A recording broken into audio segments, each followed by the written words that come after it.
Monde uni abat les barrières, monde uni en avant pour l'unité. Que signifie monde uni pour toi? Est-ce la mondialisation, la globalisation, la juxtaposition des êtres humains comme les meubles d'une maison qui cohabitent ensemble sans jamais se toucher? Est-ce d'autres choses pour toi? Que signifie vraiment monde uni pour toi? Ce monde uni est-il réalisable? Si oui, justifiez votre réponse avec des exemples, des témoignages à l'appui après avoir donné le pourquoi de votre oui. Si vous dites non, justifiez votre réponse avec des exemples, des témoignages à l'appui après avoir donné le pourquoi de votre non. Est-ce que toi, oui toi, tu veux de ce monde uni? Y a-t-il des personnes comme toi qui veulent aussi de ce monde uni? Pourquoi voulez-vous de ce monde uni? Que comptez-vous faire pour contribuer à l'avènement ou à la consolidation de ce monde uni? Faites-nous des propositions concrètes pour la construction de ce monde uni. Pourquoi ne veux-tu pas de ce monde uni? Y a-t-il des personnes comme toi qui ne veulent pas aussi de ce monde uni? Pourquoi ne voulez-vous pas de ce monde uni? Qu'est-ce qui vous empêche de participer à la construction de ce monde uni? Qu'est-ce qu'il vous faut? Ou que peut-on faire pour que vous acceptiez d'adhérer à ce monde uni et vous y investir pour sa construction? Nous attendons vos propositions. Je suis M. Ezan de l'ONG Volontaire pour le bonheur de toute la jeunesse. Avant de vous laisser répondre à toutes ces questions, à toutes ces préoccupations, écoutons la présentation suivante. Monde uni abat les barrières, monde uni en avant pour l'unité. Les êtres humains que nous sommes avions fait et continuons de faire la promotion de tous les moyens pour dominer le monde. Nous différencier ou créer la discrimination entre nous sauf faire la promotion de Dieu. Oui, nous refusons volontairement de vivre Dieu. Pratiquer en effet une religion ou la religion de mon choix, ce n'est pas faire la promotion de Dieu, c'est plutôt appliquer ma manière ou une manière de me rapprocher de Dieu, de créer un lien entre Dieu et nous, entre Dieu et moi. Nous relier, nous connecter à Dieu, ce qui explique l'existence de plusieurs religions, car il n'existe pas une seule manière de se rapprocher de Dieu. Il en existe plusieurs, tout dépend du guide religieux. Chaque personne animée en effet d'un désir de diriger ses semblables veut exprimer sa vision, sa manière de prier Dieu, susciter ensuite des adhérents en faisant connaître cette vision ou en l'imposant aux autres par la force ou par la manipulation. La pléiade d'interprétations sur certains faits relatés dans les livres saints de ces religions explique aussi l'existence de plusieurs religions. Exemple, la Sainte Seine où Jésus-Christ a pris son dernier repas avec ses disciples. En commémoration de cette scène ou pour pratiquer cette scène dans certaines religions, églises chrétiennes, ce sont les bananes douces et du jus de bissap qu'on utilise pour faire la communion ou des biscuits et de l'eau. Dans d'autres religions, ce sont les hosties et le vin, etc. Concernant le baptême, pour certains, c'est le baptême par immersion qui sauve, pour d'autres, c'est l'eau que le pasteur prend dans un gobelet ou dans un récipient pour verser sur les têtes de ses fidèles qui est important, etc. Nous n'allons pas nous attarder sur d'autres faits relatés dans ces livres saints, en dehors de la Sainte Seine et du baptême que nous venons de citer en exemple parmi tant d'autres, afin de dire qu'on peut se relier ou vouloir se relier à Dieu sans vivre Dieu, sans faire la promotion de Dieu.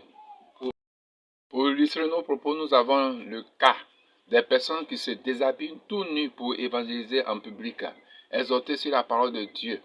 Nous avons des pasteurs qui s'asseyent sur les têtes de leurs fidèles couchés en bas d'eux ou qui marchent sur leur dos lors de leur culte religieux. Que dire de ces chefs de groupes religieux qui insultent publiquement avec leurs collaborateurs les autres religions, les autres personnes qui n'ont pas les mêmes pratiques religieuses qu'eux? Nombreuses sont les églises qui se distinguent par des nuisances sonores en plein midi ou à des heures de repos.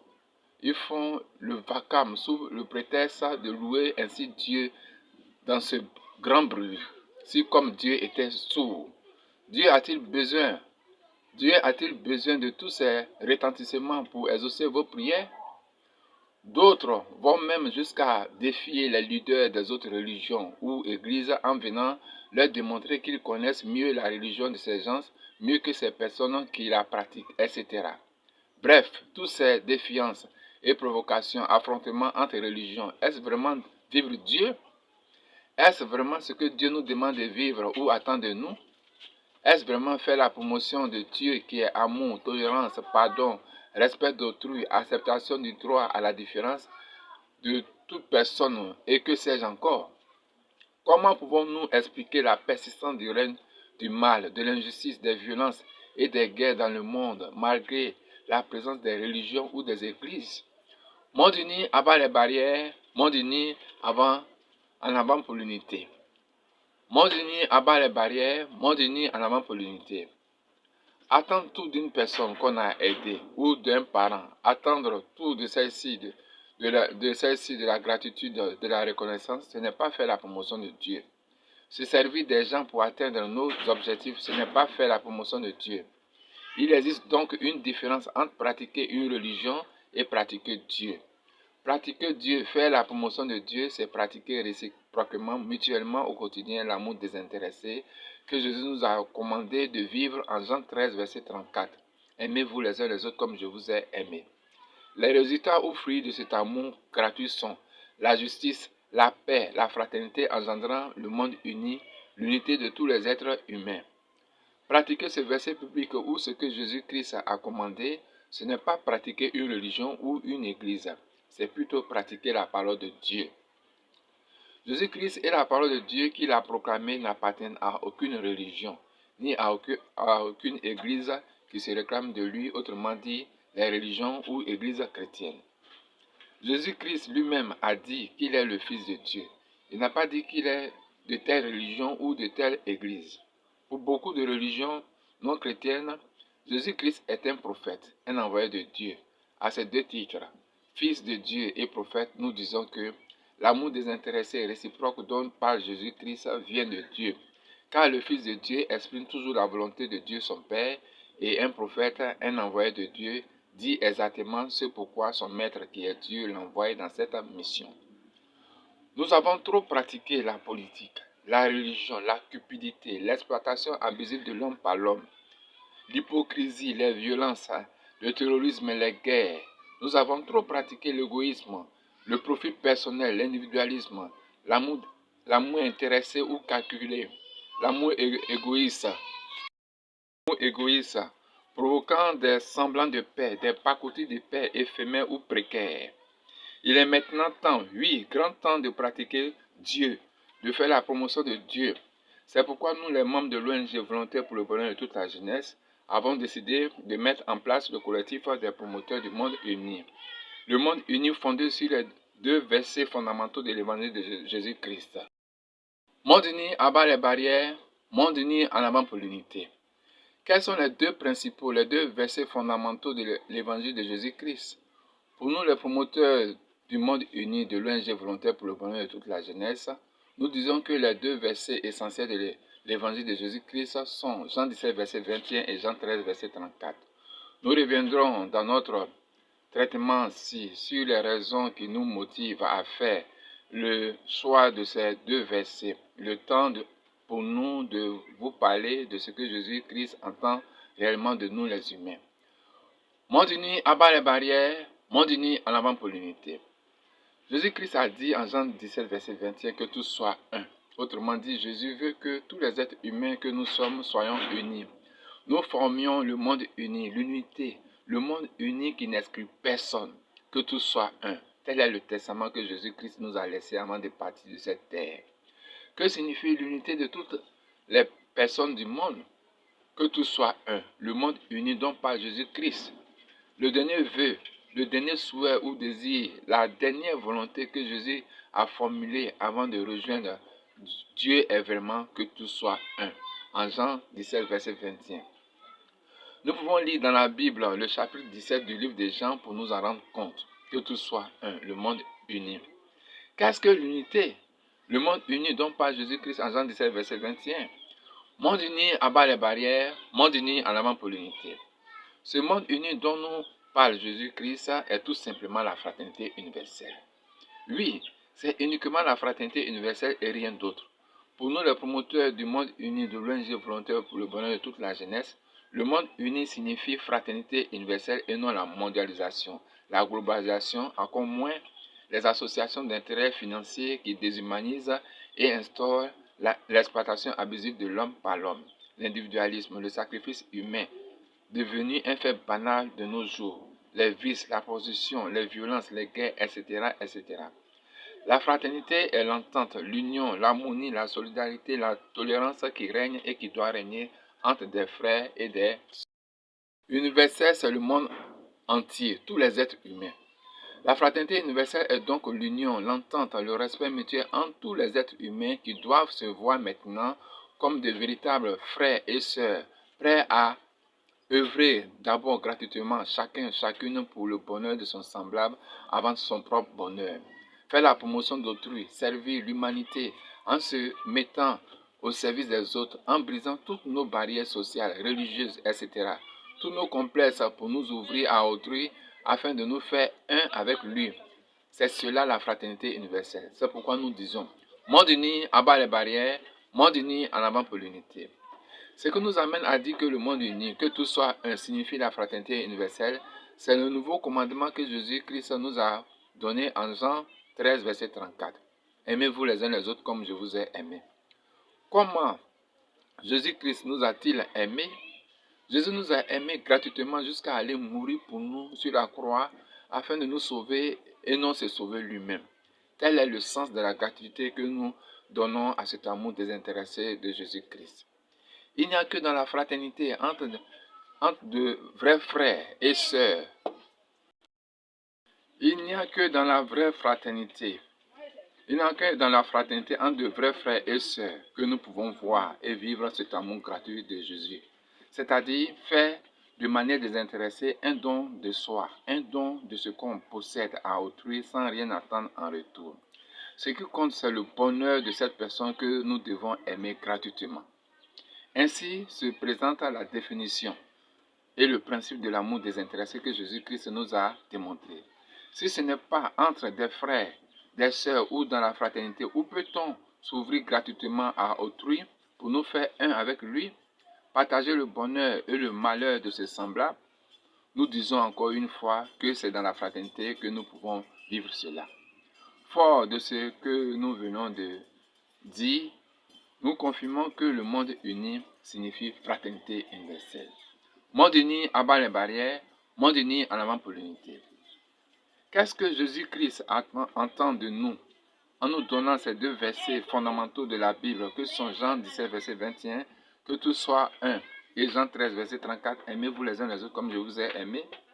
Avec ces deux versets, Jésus-Christ veut que nous brisions de nos vies toutes sortes de barrières et de préjugés pour voir désormais chaque personne que nous voyons et rencontrons partout comme notre frère, notre soeur, notre semblable avec qui nous devons vivre le bien, se faire un avec cette personne sauf dans le mal, afin de promouvoir ensemble la fraternité universelle, génitrice, mère du monde uni.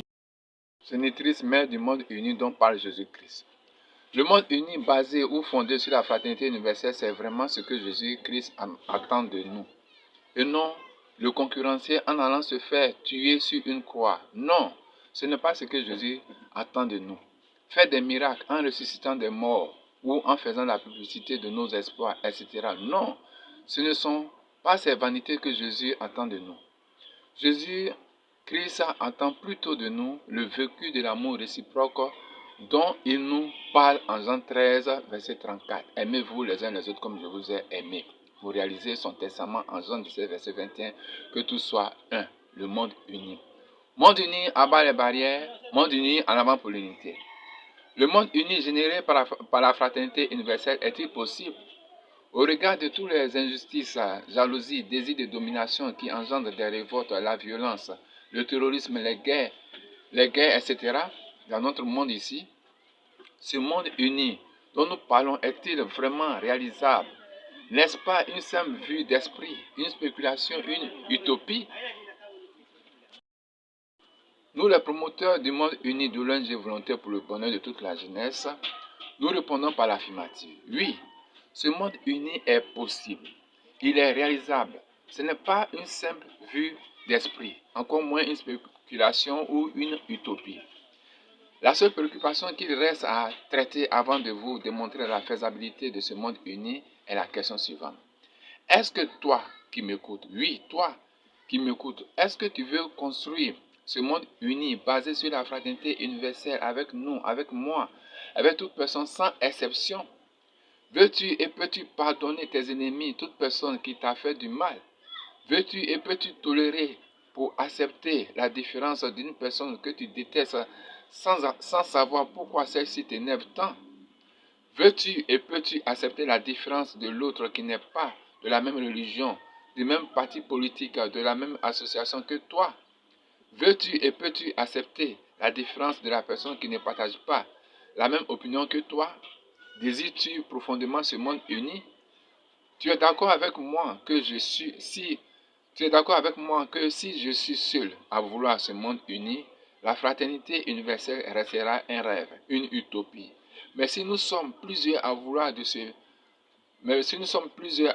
manière désintéressée, de manière déterminée, ce monde uni dont parle Jésus-Christ, l'amour réciproque gratuit deviendra une réalité, car nous utiliserons tous les moyens pour y arriver. Mon frère, ma soeur, veux-tu donc de ce monde uni fondé uniquement sur la fraternité universelle, sur le respect mutuel, un monde plus juste et plus humain, un monde sans guerre ni fin, aboutissant à la vraie paix divine dans le monde entier, une vraie paix et non celle des politiciens ou des manipulateurs teintés d'hypocrisie, de vanité et de précarité, une pacotille de paix, une paix vulgaire. Si tu es d'accord avec nous, disons alors, monde uni, abat les barrières, monde uni en avant pour l'unité. Ce monde uni est possible avec les valeurs ou les dispositions suivantes que nous devons vivre chaque jour avec quiconque. 1. Avoir une volonté farouche, c'est-à-dire la détermination de construire ce monde uni, vaille que vaille, quelle que soit la situation ou ce qui arrivera, ce qui adviendra. En toute chose, il est impossible de réussir, d'atteindre nos objectifs si nous ne sommes pas déterminés, si nous n'avons pas la détermination qui aboutit à la passion,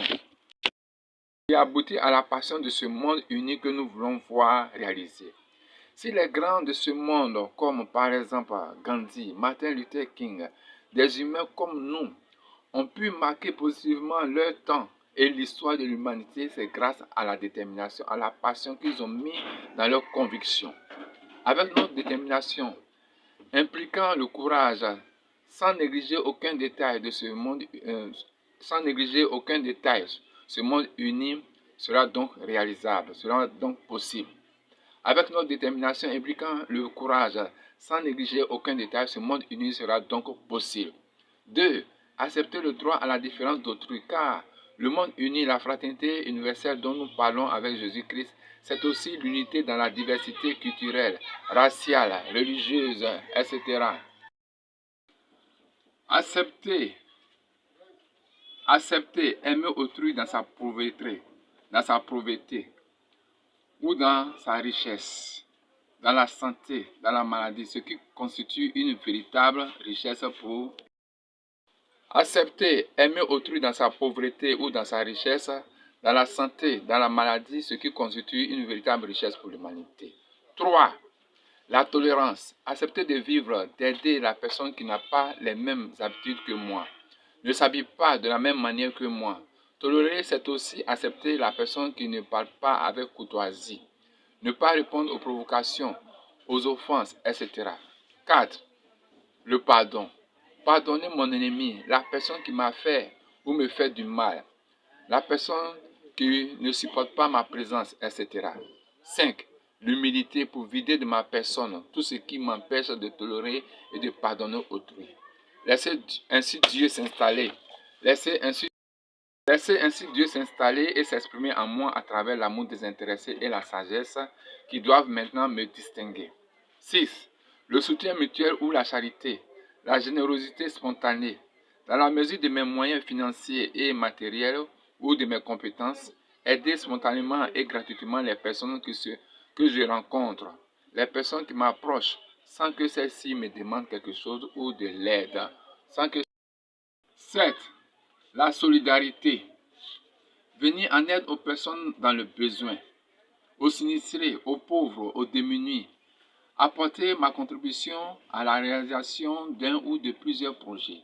8. Aimer dans les petites choses, exemple, dire bonjour, saluer mon entourage, m'exprimer ou parler avec le bon ton. Aider autrui à faire le ménage, la cuisine, la vaisselle, la lessive, etc. Aimer dans les petites choses aide à prévenir les frustrations aboutissant à des violences dans les foyers, dans les familles, dans les associations, à des guerres dans le monde, etc. 9. La justice, pour faire uniquement le bien à toute personne et instaurer une vraie paix sociale, durable dans l'égalité, dans le respect mutuel. Ne pas faire à autrui ce que je n'aimerais pas qu'on me fasse. 10. La positivité, pour rester serein devant toute situation. Ne rien prendre à mal. Éviter le pessimisme, le charlatanisme qui consiste à toujours accuser autrui de tout mal ou de tout échec qui nous arrive. Rester positif, c'est se mettre en cause. C'est se remettre en cause. Faire mon mea culpa chaque jour pour comprendre.